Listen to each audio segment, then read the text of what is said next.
Hi friends, नमस्कार।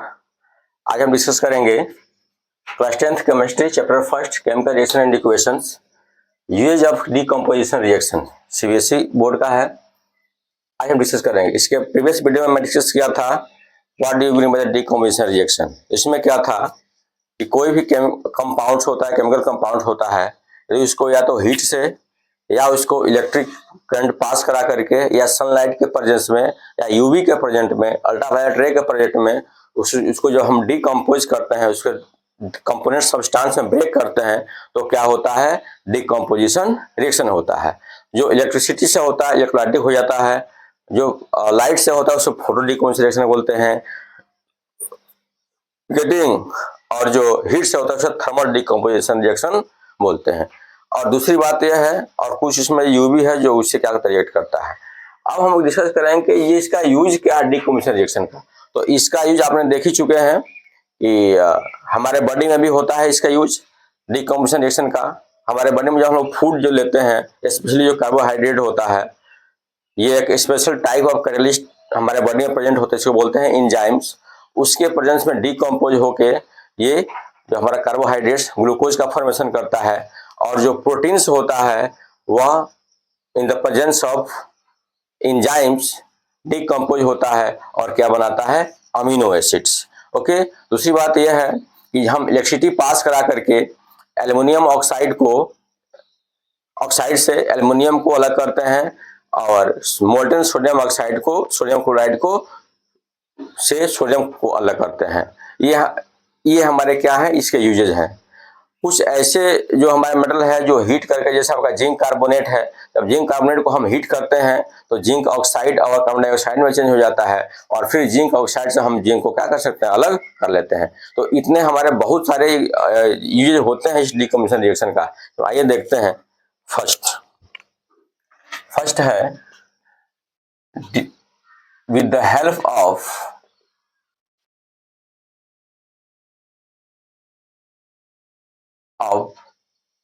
decomposition reaction, with the help of decomposition reactions we extract metals from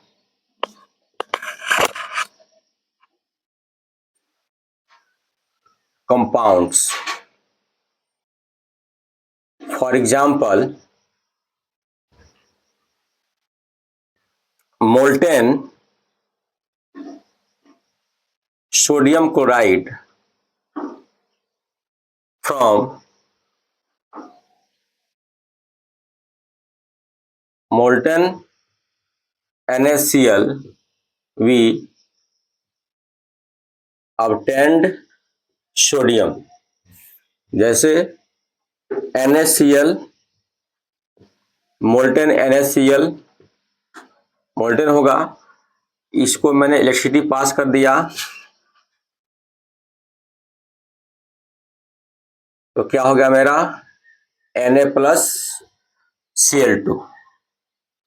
तो हम इससे Na को क्या कर सकते हैं? अलग कर सकते हैं इलेक्ट्रोलाइटिक डीकम्पोजिशन रिएक्शन से।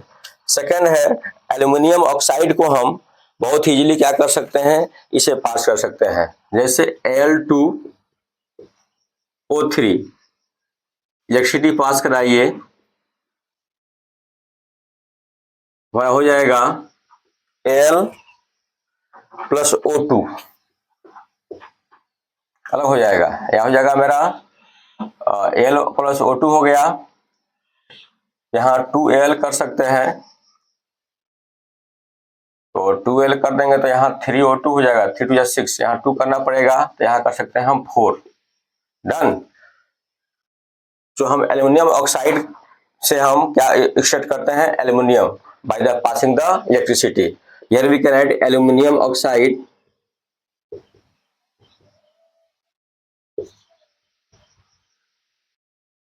Aluminium oxygen. तो आप फर्स्ट देख सकते हैं कि इलेक्ट्रोलाइसिस के प्रोसेस से हम कंपाउंड को उसके मेटल से अलग कर सकते हैं। सेकेंड यूज है अपना, इसको आप नोट डाउन कर सकते हैं, थर्मल डिकम्पोजिशन रिएक्शन का use. Use of thermal decomposition reaction. Second, with the help of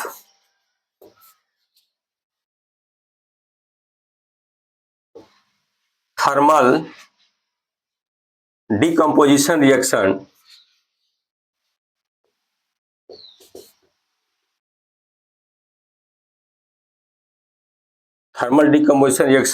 we can extract metal from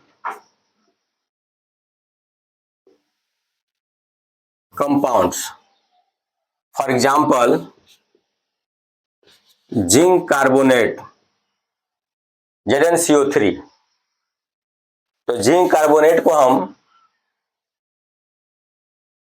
यदि हम हीट करते हैं तो ये जिंक ऑक्साइड में चेंज होगा और कार्बन डाई ऑक्साइड में चेंज हो जाएगा। और अगेन हम जिंक ऑक्साइड से क्या कर सकते हैं, again we can extract zinc from zinc oxide. तो यहां हम इसका यूज कर सकते हैं थर्मल डिकम्पोजिशन रिएक्शन का। इस तरह ऐसे बहुत सारे ऐसे क्या बोलते हैं हमारे केमिकल कंपाउंड्स होंगे जिससे हम क्या करेंगे, इस जिंक को इसे अलग कर लेंगे। तो जिंक मेटल को उसके मेटल ऑक्साइड से हम अलग करने के लिए किसका यूज करते हैं, थर्मल डिकम्पोजिशन रिएक्शन का यूज करते हैं। अब देखते हैं third use, digestion of food. Digestion of food, digestion of food भी क्या है, डिकम्पोजिशन रिएक्शन हमारे बॉडी में। गेटिंग, जैसे when we eat carbohydrates then carbohydrates decomposes into glucose by through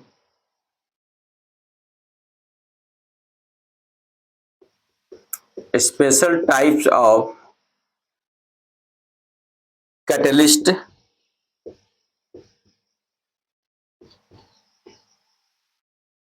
called enzyme,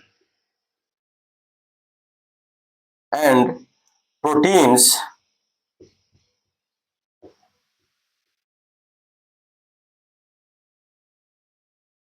decomposes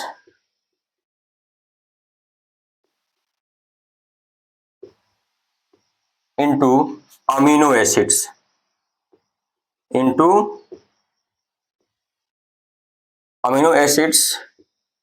by the help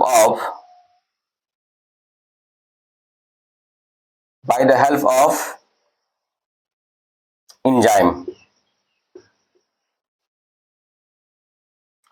सो आप देख सकते हैं जितने भी ये यूज है डिकम्पोजिशन रिएक्शन, तो जितने भी ये डिकम्पोजिशन रिएक्शन है हमारा, यहाँ आप देख सकते हैं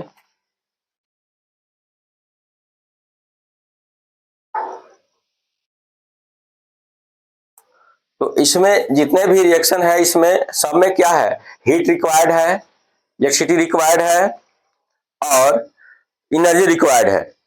तो जिस भी रिएक्शन में हीट, इलेक्ट्रिसिटी, एनर्जी रिक्वायर्ड होगा वो क्या कहलाएगा, एंडोथर्मिक रिएक्शन। तो जितने भी डिकम्पोजिशन रिएक्शन है क्या है हमारे, एंडोथर्मिक रिएक्शन है। इसको हम ऐसे राइट कर सकते हैं,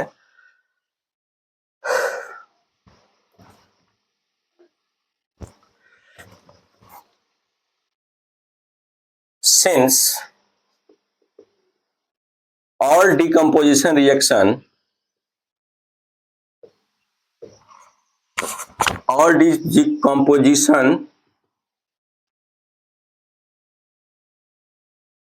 reactions required heat, electricity and energy. So we can say that all decomposition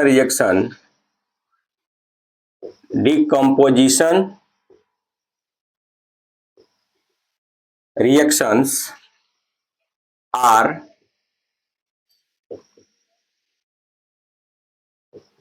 endothermic reactions. Okay so guys, आज के लिए बस इतना ही। कल हम फिर मिलेंगे नेक्स्ट टॉपिक लेकर के लिए displacement reaction, single displacement reaction. तो अगले लिए जय हिंद।